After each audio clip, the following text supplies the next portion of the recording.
Y bien, queridos amigos, hermanos y oyentes de su canal Alabo a mi Salvador, quería en esta mañana compartirles una meditación, un devocional acerca o basado en el Salmo 124. Dice Cántico Gradual de David, así se titula este hermoso salmo. Dice: a no haber estado Jehová por nosotros, diga ahora Israel, a no haber estado Jehová por nosotros, cuando se levantaron contra nosotros los hombres, vivos nos habrían entonces tragado, cuando se encendió su furor en nosotros. Entonces nos habrían inundado las aguas, sobre nuestra alma hubiera pasado el torrente. Hubieran entonces pasado sobre nuestra alma las aguas soberbias. Bendito Jehová, que no nos dio por presa a sus dientes. Nuestra alma escapó cual ave del lazo de los cazadores. Quebróse el lazo y escapamos nosotros. Nuestro socorro es en el nombre de Jehová, que hizo el cielo y la tierra. Amén. David escribió este salmo luego de una gran victoria de su ejército. ¿Sí? Luego una gran victoria de su ejército. No se nos dice en qué momento ocurrió esto. Lo importante es que la intención de David fue enseñar al pueblo de Israel que esta victoria no la obtuvo por causa de la fortaleza de su ejército o de su habilidad militar, que la tenía, ¿sí?, para pelear contra los enemigos de Israel. Él dice que solo el Señor pudo haberlo librado del poderoso enemigo, lo llama Jehová, como él lo llamaba, quien los pudo librar del enemigo que ellos enfrentaban. Él y su ejército eran insuficientes para dar pelea. La frase inicial de David y con la que exhorta al pueblo a repetir es: de no haber estado Jehová por nosotros. Esto marcó la diferencia en la batalla. Ellos escaparon del enemigo solo por intervención providencial de Dios. David quiere que Israel esté agradecido con Dios por darles la victoria contra sus enemigos y que confíe en Dios y no en ellos mismos para futuras batallas que seguro enfrentarían. Este es un salmo de alabanza y de confianza en el Señor.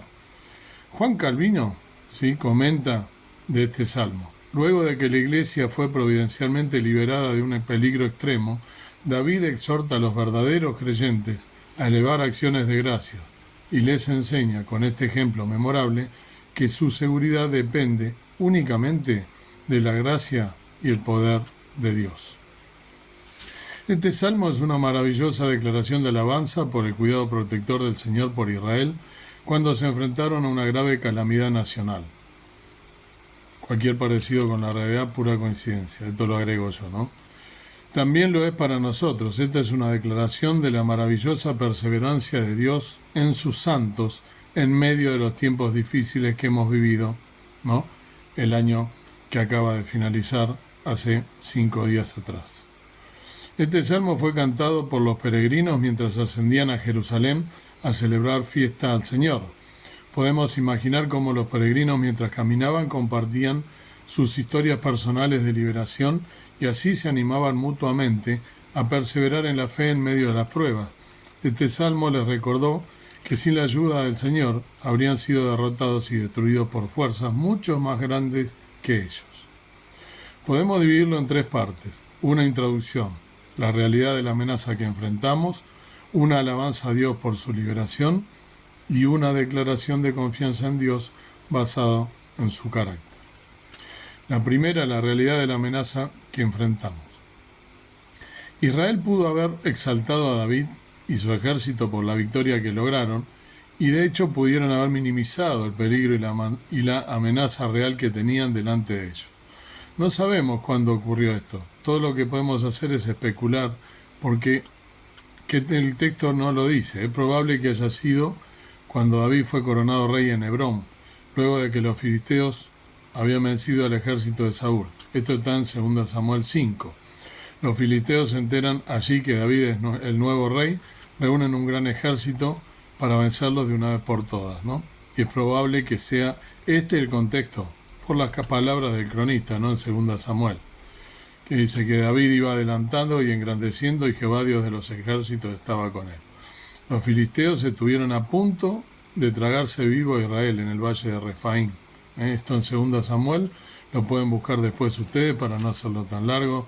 2 Samuel 5 del 17 al 25.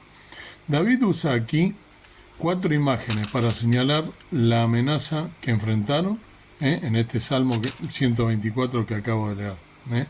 Y plantea una situación hipotética que resalta el hecho de que ellos de ninguna manera podían haber ganado en su fuerza esta batalla. Sí, entonces, ¿no? Porque él pone el sí y el entonces, si no hubiese estado acá, nos habrían tragado vivo, ¿no? Pero primero en el versículo 3.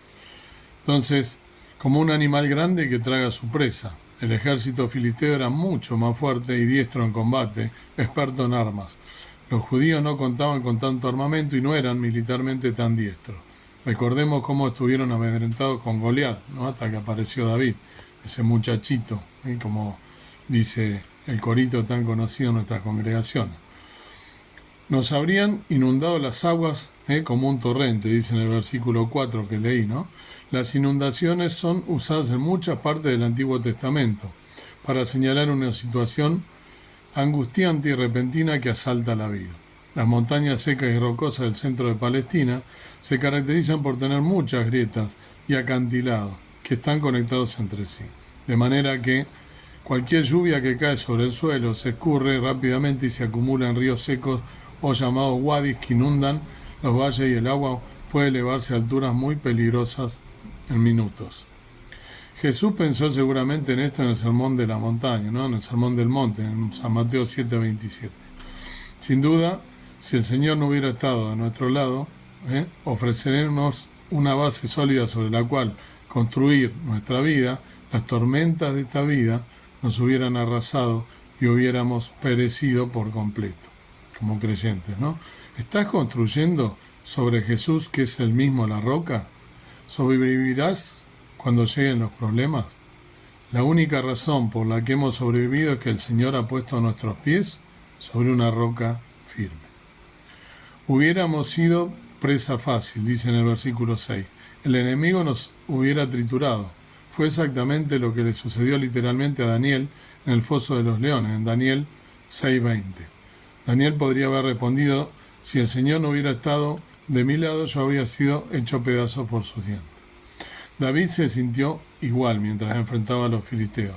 De hecho, él quería asegurarse de que enfrentaría al enemigo con la ayuda de Dios. ¿Subiré contra los filisteos?, se le pregunta, ¿no?, a Jehová, a su Dios. Nos hubieran atrapado en su red como un ave, dice en el versículo 7, ¿sí?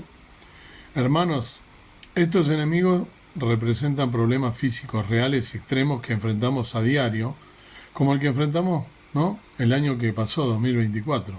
Vivimos, cada uno le pone el problema que haya pasado, la prueba que haya superado. Vivimos en un mundo caído, repleto de poderosos enemigos que nos hacen reconocer lo frágiles e insuficientes que somos para enfrentarlos. Estos enemigos pueden ser personas, demonios, como dice en 1 Pedro 5:8. La misma naturaleza que nos está haciendo sentir tan frágiles en estos momentos, con todas las catástrofes, ¿no?, naturales que suceden a diario, temblores, terremotos, maremotos, tsunamis, ¿no? ¿Qué pasa con el pecado y su castigo? Si Jesús no hubiera muerto en nuestro lugar, tomando nuestro castigo sobre sí mismo, estaríamos bajo la justa ira y juicio de Dios y seguramente sufriríamos por nuestros pecados para siempre. En cambio, podemos decir que ahora no hay condenación para los que están en Cristo Jesús, en Romanos 8:1. Y si Dios no interviniera para mantenernos en el camino del discipulado, somos como Pedro, que se habría apartado y se habría perdido si Jesús no hubiera intercedido por él. Jesús le dijo a Pedro: Simón, Simón, Satanás ha querido zarandearos, ¿no?, como a trigo, pero yo he orado por ti, Simón, para que tu fe no falte. Y cuando te haya vuelto, fortalece a tus hermanos. Entonces, San Lucas 22, del 31 y 32. Pedro pensó que era lo suficientemente fuerte para apoyar a Jesús sin importar lo que pudiera pasar. Pero cuando llegó el momento de la prueba, negó a Jesús 3 veces. Pedro se había apartado por completo como resultado de su fracaso y humillación si no fuera por las oraciones de Jesús por él. Pero Jesús oró y más tarde también vino a Pedro para volver a comisionarlo para el servicio. ¿Qué pasa si Dios no preservó nuestro trabajo para Cristo? Todo sería en vano. Nuestras vidas carecerían de sentido. Recordamos que incluso Moisés, después de todas sus labores, oró.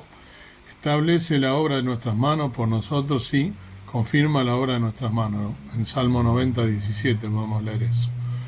Y si Dios no nos salvara de la muerte también se presenta a veces como una inundación que se eleva para engullir a los vivos y quizás llevárselos. La Biblia ve la muerte como un enemigo poderoso, pero Dios promete caminar con nosotros a través de las aguas de la muerte. Más que eso, promete una resurrección. En 1 Corintios 15, 55 y 56 y en el Salmo 23, 4. ¿Sí? Porque el Señor es quien nos libera. Bendito sea, en el versículo 6, ¿no? Nos dice justamente, bendito sea Jehová. Esto nos lleva a considerar la segunda parte del Salmo, en que habíamos dividido, ¿se acuerdan? 3 partes. La alabanza que le debemos dar a Dios por liberarnos es la segunda parte.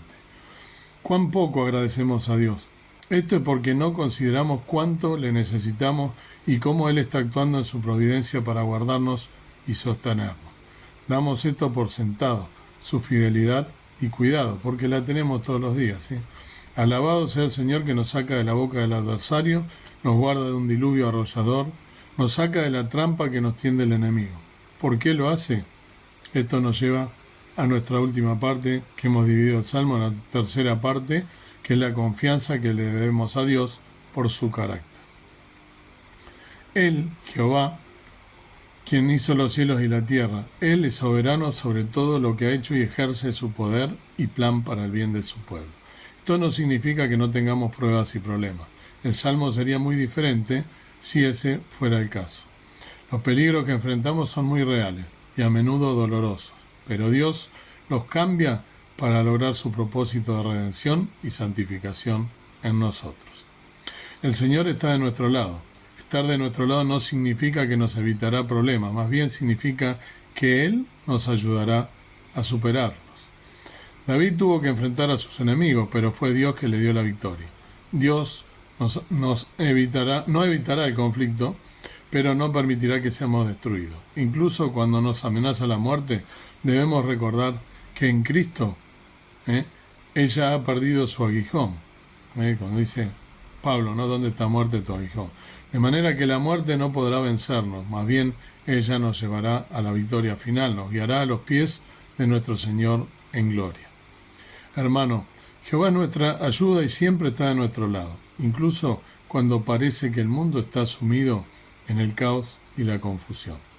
Nuestro socorro es el nombre del Señor. El nombre del Señor nos recuerda algunas verdades muy importantes y preciosas. En primer lugar, que el Señor ha revelado su nombre a su pueblo. No es un poder genérico, no es solo Dios en general. Él nos ha dicho cuál es su nombre, para que cuando enfrentemos problemas podamos invocar su nombre. No necesitamos consentir con un chamán, ¿no? Un adivino, para que nos dé mantras mágicos para tratar de encontrar al Dios que nos ayudará. Conocemos el nombre del Dios viviente por el que nos reveló en su bondad. Él se acercó y dijo, este es mi nombre. Cuando me necesitas, llámame. Nos recuerda también que el Señor se nos ha revelado en su palabra. No nos ha dejado vagando en la oscuridad tratando de averiguar qué clase de Dios es, que ama, que odia o cuáles son sus poderes. Él nos ha dicho quién es Él en su palabra. Su nombre hace referencia a su mismo carácter, su naturaleza, sus atributos. En su palabra, Él nos ha revelado cómo es Él y cómo actúa para alentarnos a poner en Él nuestra confianza para este año en que estamos comenzando. La más grande revelación de su carácter la tenemos en Jesucristo, ¿no? Él dijo, en 1 Juan 3:8, ¿no? El que practica el pecado es del diablo, porque el diablo peca desde el principio. Para esto apareció el Hijo de Dios, para deshacer las obras del diablo. Jesús es quien lucha por ti. Cuando clamas bajo el asalto del mundo, la carne y el diablo, Jesús intenta ponerlos bajo sus pies y lo hará. No quedará ningún oponente.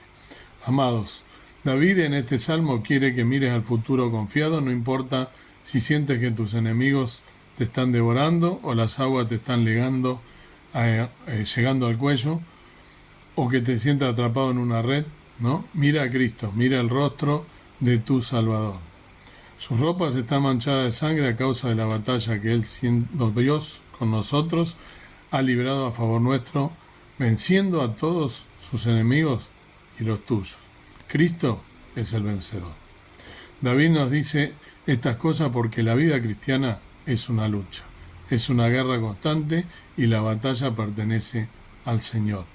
Nuestro socorro está en el nombre de Jehová, que hizo los cielos y la tierra. ¿Sí? Que es lo que dice en el último versículo.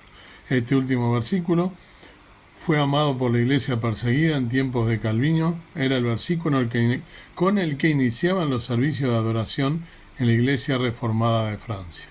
Con razón, porque estas palabras dirigen nuestros pensamientos a Dios, quien es la única ayuda segura y el único digno de nuestra devoción. Solo el Señor, el Creador del cielo y de la tierra, es adecuado para nosotros en medio de nuestra debilidad. Él es omnisciente, siempre sabe lo que necesitamos y lo sabe perfectamente. Él es omnipresente, siempre está ahí cuando lo necesitamos. Él es omnipotente, puede hacer lo que sea necesario para redimirnos y santificarnos. Es amoroso y misericordioso. Él siempre actúa buscando su gloria y ha ligado su gloria a nuestro beneficio como su pueblo amado. Con un Dios como este, ¿por qué deberíamos confiar en otros dioses o apoyarnos tanto en otras personas? Dios quieras entonces que el Señor te bendiga y que puedas meditar en este salmo, ¿no? Y que obtengas la victoria. Voy a leer una oración, ¿no? Que la voy a leer esta oración para finalizar esta meditación. Oremos. Señor Dios, hay algunas batallas tan amargas, tan oscuras, tan desalentadoras, algunas de ellas tan privadas y escondidas en lo más profundo de nuestro corazón, que ni siquiera podemos hacernos subir palabras por la garganta para describirlas. Y sin embargo pueden dominar nuestro mundo y pueden dejarnos en la desesperación. Pero nos has dado un estímulo en esta, tu palabra, para recordarnos tus intervenciones y liberación pasadas, para recordarnos la grandeza del peligro que enfrentamos y para recordarnos que podemos confiar en ti con confianza. No nos importa qué, no importa a quién nos enfrentemos y con quién.